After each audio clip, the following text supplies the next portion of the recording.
Assalamualaikum warahmatullahi wabarakatuh. Waalaikumsalam warahmatullahi wabarakatuh. Selamat malam teman-teman semuanya. Pada kesempatan kali ini, kami dari kelompok 9 akan mempresentasikan hasil diskusi kelompok kami terkait materi teori belajar konektivisme. Sebelum itu, perkenalkan saya Naila Hoirunisa dengan NIM 2407120050 dan teman-teman saya. Saya Lucky Rafael Akbar dengan NIM 2407120113. Saya Ika Yulena Putri dengan NIM 2407120053. Saya Nadia Ega Delia dengan NIM 2407120121. Baik, langsung saja ke materi yang akan dijelaskan oleh Lucky. Waktu dan tempat dipersilahkan. Oke, baik. Terima kasih atas waktu yang telah diberikan, Naila. Jadi di sini saya akan menjelaskan tentang teori belajar konektivisme. Next. Ya, di sini teori belajar konektivisme merupakan salah satu teori belajar modern yang lebih menekankan pada pentingnya jaringan informasi dan juga koneksi antar pengetahuan, khususnya di era digitalisasi. George Simons dan Stephen Downes mengembangkan teori ini untuk era digital.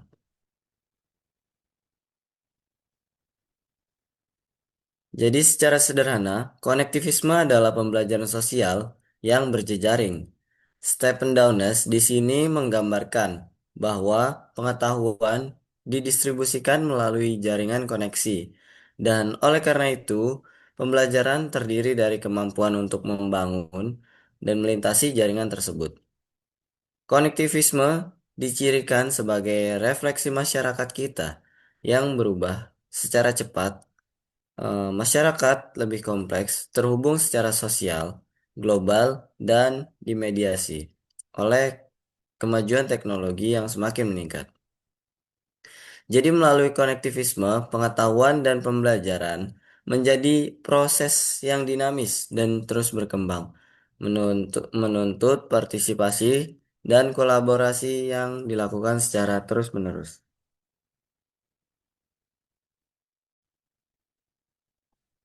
Konektivisme memainkan peran penting dalam pembelajaran yang didukung oleh teknologi.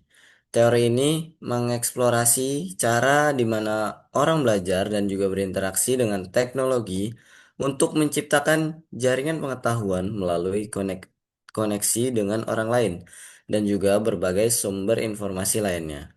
Jadi meskipun demikian, konektivisme belum terbukti sebagai teori pembelajaran yang independen. Jadi teori konektivisme itu belum sepenuhnya diakui oleh teori pembelajaran yang terstandarisasi. Tetapi semakin banyak penelitian yang menunjukkan bahwa konektivisme bisa digunakan sebagai dasar untuk pendekatan dari pembelajaran yang lebih inovatif dan juga lebih efektif. Selanjutnya, saya akan menambahkan di sini dalam pembelajaran digital yang sukses, peserta didik itu harus mampu berinteraksi dengan informasi dan orang lain melalui internet dan jejaring sosial, serta menggunakan konektivitas ini untuk menciptakan, berbagi, dan memperluas pengetahuan mereka. Jadi konektivitas memungkinkan peserta didik untuk mengeksplor dan juga menemukan informasi baru serta dapat berpartisipasi dalam diskusi dan juga kolaborasi. Konektivitas juga menawarkan potensi besar untuk memperluas ruang belajar mereka dan dapat menciptakan lingkungan yang mendukung personalisasi dan juga kebebasan dalam belajar. Namun di sini Downes juga mencatat bahwa konektivitas dan pembelajaran digital bisa menghadirkan tantangan baru seperti sejumlah besar informasi yang tidak dapat diandalkan dan juga manajemen informasi yang tidak kompleks. Oleh karena itu, disarankan untuk memperhatikan kebiasaan dan juga keterampilan peserta didik dalam memanfaatkan konektivitasnya untuk mengoptimalkan potensi dalam pembelajaran digital. Next. Selanjutnya ada tokoh dalam teori belajar konektivisme. Tokoh utama dalam teori belajar konektivisme di sini diterangkan yaitu George Simons dan juga Stephen Downes yang bersama-sama memperkenalkan konsep ini yaitu konsep konektivisme pada tahun 2005. Jadi teori ini lebih menekankan bahwa belajar itu terjadi dalam jaringan dan juga koneksi, yang dimana pengetahuan itu terdistribusi di seluruh jaringan individu dan juga teknologi. Next. Selanjutnya ada konsep utama dalam teori belajar konektivisme di era digital. Teori belajar konektivisme yang diperkenalkan oleh George Simons dan juga Stephen Downes muncul sebagai respon terhadap realitas pembelajaran di era digital. Konektivitas dan jaringan digital merupakan kunci pembelajaran yang efektif di era digital. Pengetahuan tidak hanya tersimpan dalam pikiran seseorang, akan tetapi teori belajar konektivisme ini juga tersebar di akros jaringan dan juga terdiri dari manusia, basis data, situs web, dan juga berbagai perangkat lainnya, serta aplikasi-aplikasi yang sudah menunjang kehidupan kita saat ini. Selanjutnya, jika teori belajar lama seperti behaviorisme atau konstruktivisme itu kan lebih berfokus pada bagaimana individu memproses informasi tersebut. Nah, sedangkan konektivisme, di sini konektivisme itu lebih menekankan bahwa pengetahuan tersebar di seluruh jaringan, mulai dari orang lain, database, situs web, komunitas online, hingga aplikasi. Dengan bantuan multimedia di era digitalisasi, jadi siswa dapat mengalami lingkungan berbasis e-learning sebagai sambil tetap didukung oleh lingkungan kelas yang lebih besar. Teori konektivisme merupakan salah satu teori pembelajaran jaringan terkemuka yang telah dikembangkan untuk lingkungan pembelajaran e-learning dan sudah mulai diakui serta mulai dipakai oleh para pendidik. Next. Selanjutnya ada prinsip belajar teori konektivisme. Yang pertama yaitu pembelajaran adalah perubahan dalam struktur mental ataupun perilaku individu. Di sini dijelaskan dalam konektivisme itu perubahan ini terjadi melalui proses pembentukan jaringan pengetahuan dan juga pengalaman baru yang memungkinkan siswa untuk mengakses dan juga mengintegrasikan informasi dengan lebih baik. Yang kedua, pemahaman materi lebih penting daripada sekedar menghafal. Jadi konektivisme itu lebih menekankan pentingnya memahami antara hubungan dan juga informasi dan konteks sehingga siswa dapat mengaplikasikan pengetahuan dalam situasi yang berbeda-beda.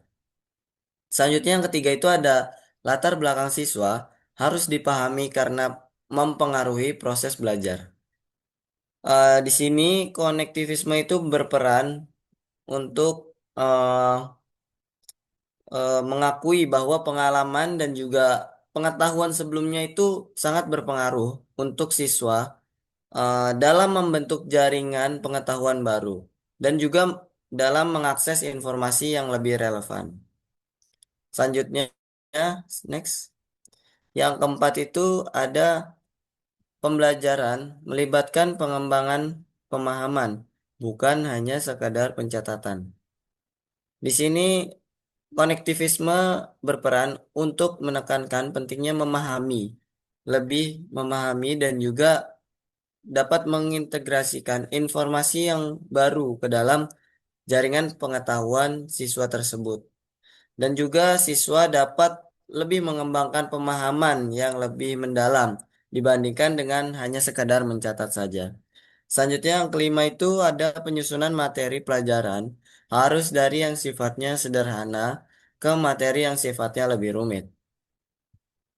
Dalam konektivisme itu, penyusunan materi dapat membantu siswa dalam membentuk jaringan pengetahuan yang lebih kompleks dan juga lebih terstruktur karena sifatnya sederhana dan juga materi yang sifatnya eh, dari yang mudah menuju ke yang lebih rumit, sehingga mereka dapat mengakses dan mengintegrasikan informasi dengan lebih baik. Selanjutnya yang terakhir yang keenam, yaitu perbedaan individu pada setiap peserta didik harus diperhatikan karena sangat mempengaruhi proses dalam pembelajaran. Di sini konektivisme mengakui bahwa setiap siswa memiliki jaringan pengetahuan dan juga pengalaman yang berbeda tentunya dan juga unik. Sehingga perbedaan dalam individu tersebut harus lebih diperhatikan dalam proses pembelajaran untuk memastikan bahwa setiap individu atau setiap siswa dapat mencapai tujuan pembelajaran dengan efektif dan juga secara merata. Next.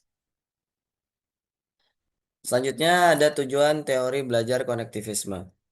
Jadi tujuan dari kegiatan pembelajaran konektivisme ini bertujuan mengupdate pengetahuan yang terbarukan dengan memanfaatkan fasilitas teknologi yang terbaru. Dalam pembelajaran konektivisme, pengambilan suatu keputusan merupakan bagian dari proses pembelajaran. Jadi di sini siswa diajarkan proses pengambilan keputusan dan juga memproses setiap informasi dengan berbagai sumber belajar, mengolah informasi yang tepat agar bisa dijadikan sebagai bahan sumber belajar mereka. Karena informasi bergerak begitu cepat, maka dari itu diperlukan kejelian dalam melihat informasi yang harus dilihat dengan pergeseran realitas. Karena pergeseran realitas informasi tersebut dapat berimplikasi terjadinya pengaruh terhadap keputusan. Next. Selanjutnya, di sini ada contoh aplikasi dan juga implementasi dalam kehidupan nyata. Yang pertama ada pembelajaran berbasis proyek. Siswa tidak hanya mendengarkan penjelasan guru, tetapi terjun langsung mengerjakan proyek bersama. Jadi mereka itu diajarkan bagaimana mereka mencari informasi dari berbagai sumber website atau YouTube dan juga aplikasi-aplikasi lainnya, berbagi ide dengan teman dan juga mengadukan pengetahuan dari beragam bidang. Hasil dari implementasi ini, pemahaman mereka akan terus berkembang sepanjang proses, bukan hanya berhenti di awal. Jadi mereka bisa eh, lebih memperluas ini lebih memperluas pengetahuannya dengan cara mencari tahu dan juga berbagi ide dengan teman yang belajar melalui implementasi ini. Next. Yang kedua, dari contoh aplikasi implementasi konstruktivisme, pembelajaran berbasis komunitas. Salah satu bentuk konektivisme yang berlangsung di luar ruang kelas formal. Misalnya, seorang desainer grafis belajar lewat forum online, mengikuti tutorial YouTube, mendapat inspirasi dari influencer, serta berdiskusi di grup media sosial. Dari interaksi dan juga masukan komunitas, siswa dapat mengembangkan pengetahuannya secara kolektif. Next.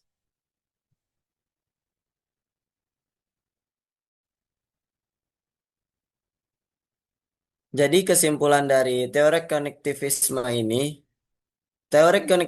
ini dikembangkan oleh George Simons dan juga Stephen Downes. Jadi mereka lebih menekankan bahwa pembelajaran itu bisa terjadi melalui jaringan koneksi antar individu, teknologi, dan berbagai sumber informasi lainnya. Di era digital ini, pengetahuan tidak lagi tersimpan hanya di dalam individu, akan tetapi tersebar luas di jaringan digital. Pembelajaran berbasis konektivisme ini lebih mendorong kolaborasi, partisipasi aktif, serta pemanfaatan teknologi untuk mengakses dan memperbarui pengetahuan secara dinamis. Meskipun belum sepenuhnya diakui sebagai teori pembelajaran standar, akan tetapi di sini konektivisme sudah menjadi teori yang relevan dan juga efektif untuk mendukung proses pembelajaran modern seperti e-learning, pembelajaran berbasis proyek, dan juga komunitas belajar. Next. Mungkin selanjutnya aku kembalikan ke Naila, aku cukupkan. Terima kasih. Baik, terima kasih Lucky yang sudah memaparkan materi dengan baik.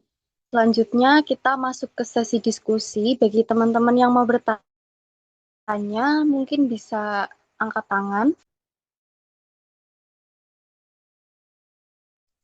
Oke, Ika, silahkan. Oke, baik. Terima kasih atas kesempatannya. Sebelumnya, perkenalkan kembali, nama saya Ika Yulena Putri. Jadi, tadi kan sudah dijelaskan bahwasannya teori belajar konektivisme itu memiliki konsep utama, yaitu pengetahuan tidak hanya tersimpan dalam pikiran seseorang, akan tetapi konektivisme juga menekankan bahwa pengetahuan itu tersebar di seluruh jaringan, seperti mulai dari orang lain, database, situs web, komunitas online, hingga aplikasi. Nah, melalui yang sudah dijelaskan tadi, ada satu pertanyaan dan pertanyaan lain. Ya, yang pertama, itu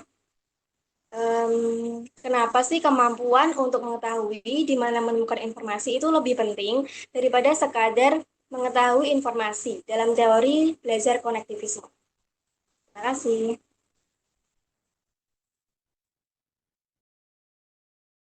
Baik, terima kasih atas pertanyaannya, Mbak Ika.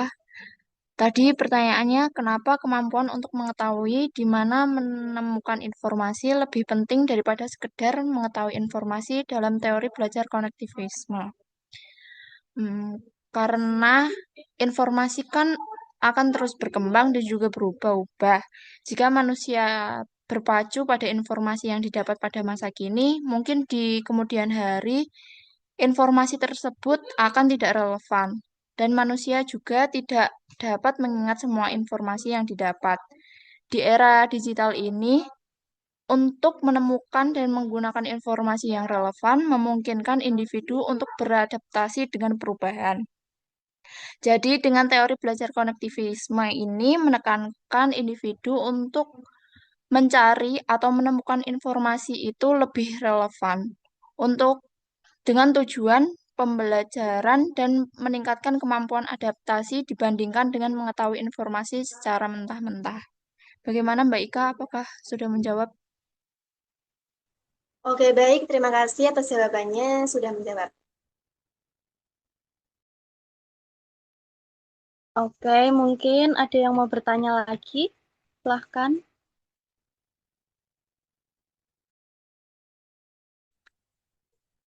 Oke, mungkin aku mau bertanya lagi. Oke, untuk pertanyaan yang kedua, tadi kan sempat disinggung bahwa ada deep learning juga kan. Nah, pertanyaan yang kedua itu, menurut kalian bagaimana sih penerapan konektivisme dalam pembelajaran, khususnya dalam pembelajaran berbasis e-learning atau blended learning dalam teori belajar konektivisme ini? Terima kasih. Baik, izin menjawab kembali. E-learning dan bonded learning itu kan memfasilitasi pembelajaran dengan menggunakan teknologi, seperti platform online, forum diskusi, dan juga sumber daya digital. Para siswa itu diajarkan untuk menemukan, mengevaluasi, dan juga menggunakan informasi dengan relevan.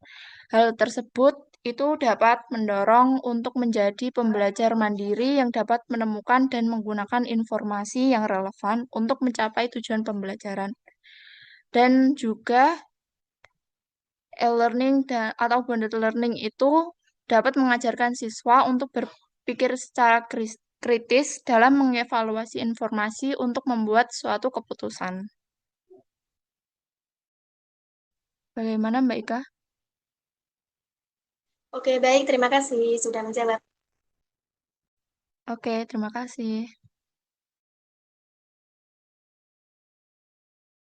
Baik, terima kasih kepada Mbak Ika dan Mbak Nadia yang sudah bertanya dan menjawab. Mungkin sekian presentasi dari kelompok kami.